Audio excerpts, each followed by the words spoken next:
Ladies and gentlemen, let's get ready to rumble! At the right side of the map, we have in red our Terran player, we have MarineKing. And here is one of the strongest Zerg players in the world, definitely the most accomplished.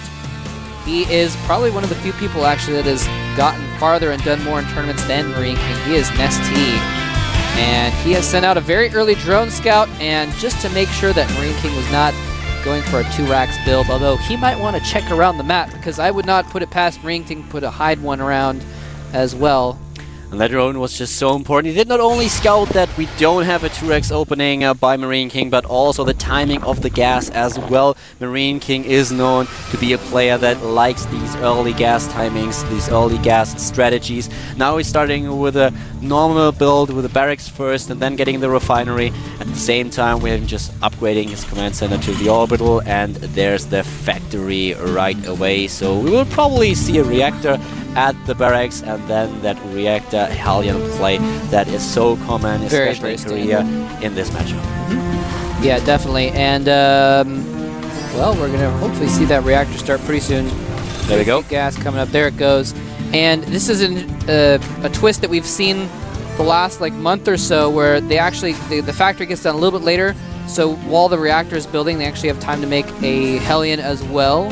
So end up coming out with like 3 Hellions a little bit later instead of 2 Hellions. So just probably what we're going to see right here is him making another Hellion. And the commands that are going up in the background, very, very standard play here from MarineKing. I'm actually eager to see what MarineKing is going to do with those Hellions, because a lot of Terran players lately, and MarineKing as well, if I remember the SWC correctly, have been known for just throwing those Hellions as away in order, while trying to deal some damage. We have NesTea reacting immediately with a Roach Warren, and those Roaches will be able to fend off the Hellions quite easily. But it stands to, well, the main problem for me right now is what is MarineKing going to do with those Hellions? He will be able to spot the Roaches. Will he try to get those kills on the those drone kills and sacrifice the Hellions, or really just keep those Hellions in order to have a little bit of map control, have some scouting opportunities, and maybe be able to sneak in the Hellions later on with a Blue Flame upgrade as well into an unprotected third, for example, to get those drone kills. And this is something that he should do, in my opinion, because just trying to force those drone kills early on won't do him any good, especially against the Roach play. Yeah, exactly. And there's a few Roaches coming out here. Now, sometimes we do see Zerg players, when they have this situation, they'll actually make, 6 or 7 Roaches and go for an early attack. I'm not sure if NesTea is going to do that. He's only going with 4 right now. That's enough to kind of defend. And he's going to try and catch these Hellions with Speedlings, since there's only 2 of them instead of 4. Oh, a little bit of a juke going the other way. Nicely done by MarineKing there. The push that you just mentioned is, by the way, really, really strong. And what you basically want to do is you have your 2-base play. You're not going for a Roach Rush, but you have those 2 bases. You're getting some early Roaches. Usually you give out 7 of them, and you attack. If your opponent is going for a very risky build, and is, for example, going for Hellions for an early expansion, then you will be able to deal some damage to his Wall of Might, kill that supply depot, even able to take out a bunch of SCV and Hellions. Yeah. It usually ends when the Terran player is either building a Marauder or a tank. We already have a tank from MarineKing in the mix, so he will be able to fend off the Roaches. Yeah, and here is that early pressure. Sorry about that. Yeah, it's especially effective when they've gone for multiple Hellions, and when they have 4 to 6 Hellions and not any other troops, those Roaches do so much damage. In this case, MarineKing only going for the 2 Hellions is going to be okay against these early Roaches, since he has a lot more Marines and he has that tank out earlier, as you mentioned. And yeah, NesTea realizes what's happening. He has the Overlord position. He sees all those Marines, sees the tank, and knows, okay, well, this is not going to happen. I won't be able to deal any damage at all. But it's always nice to mix it up a little bit like that, because you will be able to punish Terran players who are too greedy in the early stages of the game, while those Roaches really don't hurt you all that much. You need them to defend against the Hellions as well. But now comes MarineKing with a really scary push. He's trying to get the siege upgrade for his tanks in time. He's pushing out with a lot of Marines and tanks as well. We have 72 supply for MarineKing, 84 for NesTea, and now NesTea trying to get that armor upgrade. Here we go. This might be hard to defend against. MarineKing's turning around, actually. going home, and you know what? That's okay, because even if you don't actually attack, when you posture at a Zerg player, you just force those links. You force them to make units instead of drones and hatcheries, and that's exactly what he's done. He's made a bunch of extra Zerglings, although he is getting another hatchery up, and I can't actually see on the map where it is. I think it might be a macro hatch in his main or in his natural expansion. Yep. He's going for that macro hatch, tagging at the same time. A lot more roaches actually coming out and too. Here's once again that poking by MarineKing. He has the siege upgrade this time. Ooh. And armor upgrade is not done for the Zerg player. Here we go. There should be a scan fairly soon in order to kill those tumors. And yeah, NesTea knows that this attack not over. He's making a lot more roaches. Oh, he needs to be careful. He's getting within range of those siege tanks with the roaches. The Zerglings coming in from behind to attack the siege tanks though, so only 2 are firing at the roaches, doing so much damage to the Marines. The last tank goes down, and the rest of the Marines cannot escape from the Zerglings. Wow. NesTea stomps down on MarineKing's army and slaughters it. Wow, so many roaches. He just takes him out, and I love especially how he sneaked those Zerglings in from behind, taking out that tank and trying to put some pressure onto the Terrell player from both sides, just sandwiching him right there and taking out the whole army. He's on 100 supply right now against 74. He has 47 drones against 48 SCVs. Is now droning up like crazy, researching all those upgrades. Speed for the roaches. We have the +1 for melee attack upgrade and the infestation pit, most importantly. Yes, indeed. And I'm a little bit surprised we actually don't see him getting a third base as well, unless it's cut off on our monitor. Apologies if it is. He might be getting that left side base, and we might not be able to see it on our mini-map here. But yeah, NesTea is in a commanding lead right now. He's got all those roaches still. I mean, it wasn't a close battle where he just barely fended off with 3 roaches left. He had a dozen roaches left at the end of that. So he has a nice standing army that enables him to get all these upgrades and be safe. And there's the third base going up now at the 6 o'clock position.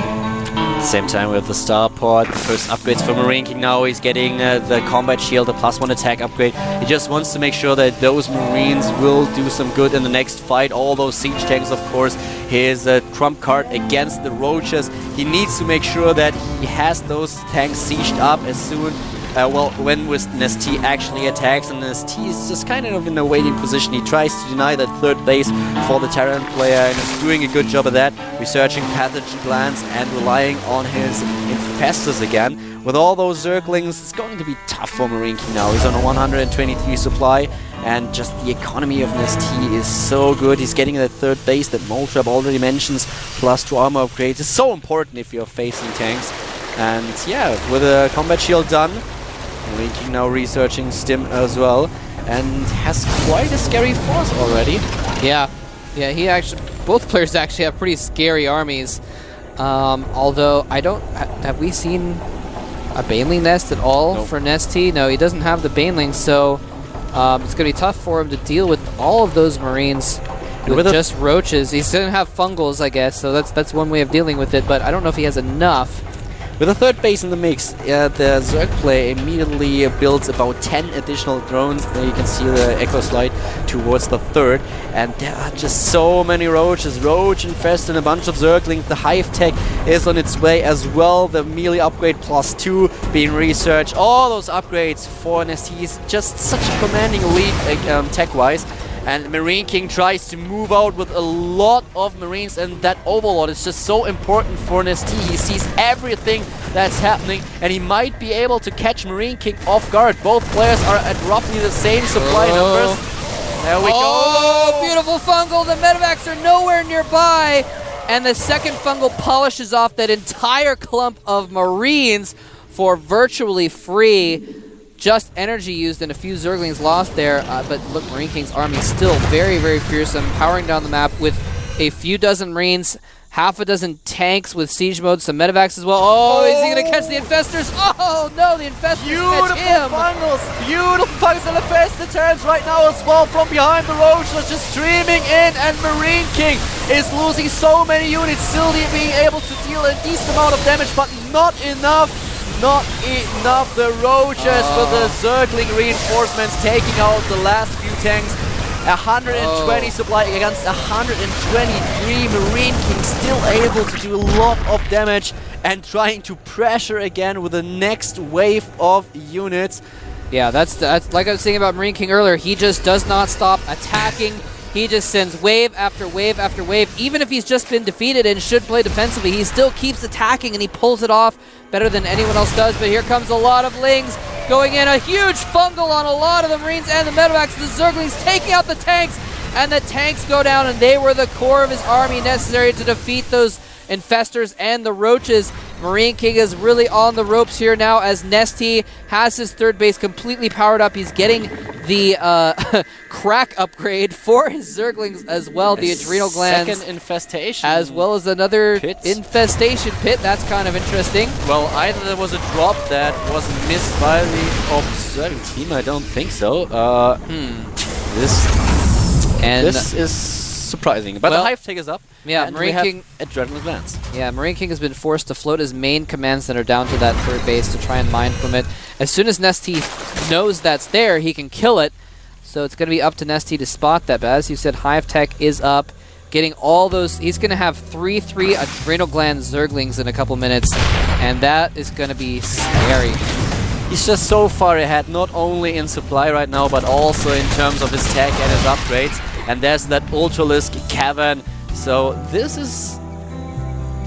Actually, if I was MarineKing right now, I would be scared out of my mind. I mean, he's getting another base. And, I mean, Mr. Look at that. Look at the production tab. MarineKing is now just researching the +2 while we already have +3 melee and adrenal glands more than halfway done. So that advantage of NesTea is just huge right now. Even though he's only in a 20 supply lead, his tech is just so way ahead of the Terran player. And that means there's going to be a window of time where it's going to be 3/3 adrenal Zerglings versus 1/1 Marines. Exactly. That is going to be disgusting. And of course, the Ultralisk Cavern is complete as well. He's going to have 3/3 Ultras able to come out as well. And in fact, NesTea might even just sacrifice this army to clear up supply for that because he has so much economy. He doesn't have a lot in the bank now, though, so he might just want to control the map, shut down that third if he can, until he gets a little bit of money in the bank to remax with. But there go the Ultras. The Ultras, China's plating as well. And another base for the Terran player. Tries to expand once again.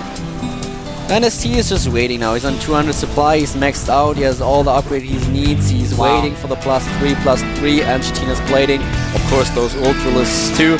And then we might see a huge attack towards MarineKing's position. With the chitinous plating, the Ultras are going to have 5 armor versus the +2 weapons of MarineKing. So those Marines are going to be doing a handful of damage. Just to Finally, we see a Ghost Academy. I was always wondering how long MarineKing is going to wait with that, because he really needs an EMP. He needs to EMP those Infestors. Oh yeah, that would be huge. That would actually be one of the...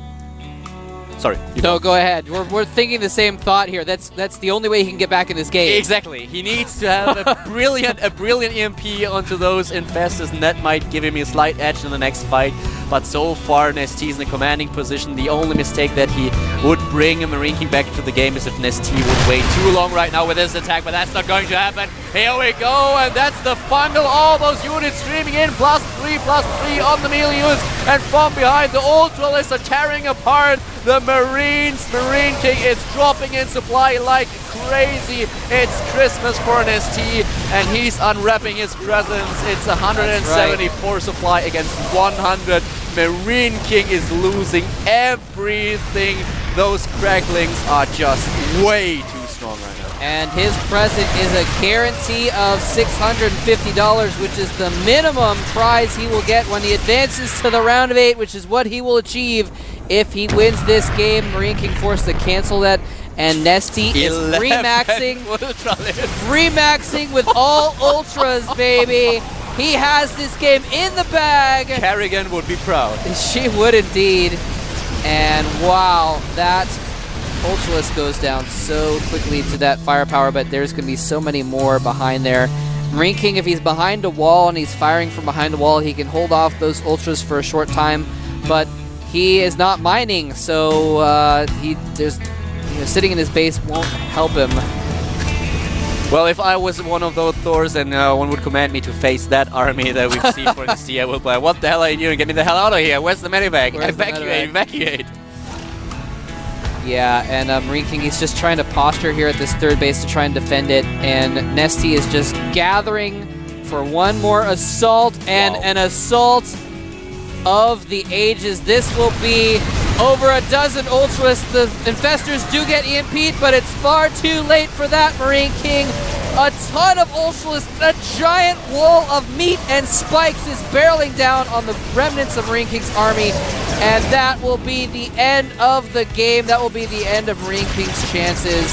He will be eliminated in the final match, and NesTea will advance with flying colors to the round of 8. MarineKing is still staying in this for some reason, but he is down 130 supply. The impressive play by NesTea right there, especially crushing that first attack with all those roaches and the zerglings that he snuck in from behind was crucial to his win in this game. MarineKing is now down to 64 supply against 200, and all those ultras are just way too much to handle for the Terran player. Might try to block the ramp, but still, what is he going to do? There's just no way he's going to win that game. He must know that. He's losing his base right now, all the production facilities. Wow. MarineKing is just, he's desperately trying to put up a fight here, but this game is long over. Yep. So, valiantly fought. The SCV's chasing the empty infestors. They can't even fungal the SCVs. Oh, GG. NesTea advances. Wow, that was... How many infestors were that? 6, 7 chased down by the SCVs. NesTea must have thought, what the hell? Wow. So that is going to do it. NesTea wins the game, and as you can see there, NesTea beating MarineKing, and here's the scores. NesTea beating MarineKing, and because they're tied at 2-2, NesTea still comes out ahead, and because NesTea also beat Life, it's funny, his only 2 wins were against the 2 players that he tied with in the end, so he ends up winning the spot, coming out second place in the group. So Supernova and NesTea are going to advance to Group 3. And here's tomorrow's matches. It's going to be another crazy group. I have to admit, when I saw the casting schedule and I saw that the 2 of us were not only casting Group B but also Group C, I was so excited about it. We not only get the chance to cast those amazing games that we've seen today with MarineKing or with NesTea and Supernova. Nope, we will be able to cast the games tomorrow as well with Don Ragu. Don Ragu making an appearance, Ganzi, Killer, Jakji, and Lenok. That is a stacked group. I think, those... I mean, we just had NesTea, definitely without argument one of the top few Zergs in the world right now. And we're going to have tomorrow Lenok and Dong Ragu, arguably also among the top 5 Zergs in the world right now. And Ganji, very, very strong Terran player, just owned up. He actually, I'm really looking forward to seeing what he can do tomorrow. He actually did really well in his Code S group and ended up getting out of that group 2-0. Despite the fact that he was sick. When he was coming, we were talking about it, he looked like he was on death's door when he walked out of his booth because he was like closing his eyes, he was like stumbling, and like he must have had a really bad cold, and he still owned the face of some top level players. So I'm really looking forward to that. And Jakji, he's a real up and comer. He hasn't really had a lot of success yet, so this is kind of his time to shine as well. So tomorrow's matches are going to be great. Do not want to miss that. That's going to be tomorrow at 3 p.m. Korean Standard Time. And tell your friends, remember to tell your friends about this. For this season of the AOL, there is a standard quality stream that's available for free. And if you want to watch the high quality, it's only $5 as well. So tell your friends to tune into this stuff because, it's the price of a coffee, the price of a sandwich, and you get to watch a lot of great games. And supporting that kind of thing is going to help us be able to put on this kind of tournament for you in the future. So look forward to that tomorrow. Definitely, this is going to be insane. I really enjoyed those games today, by the way. Yeah, that was pretty good stuff. So yeah, and then of course Group D is going to be on Sunday as well, and the rest of the tournament next week. I think that is going to do it for us today. Caldor, thank you very much for joining me here. Congratulations on doing an excellent job, your first GSL cast. Looking forward to casting with you for the next couple months as well. And we're going to be back here casting tomorrow, so stay tuned for that tomorrow, and we'll catch you next time. See you soon, guys.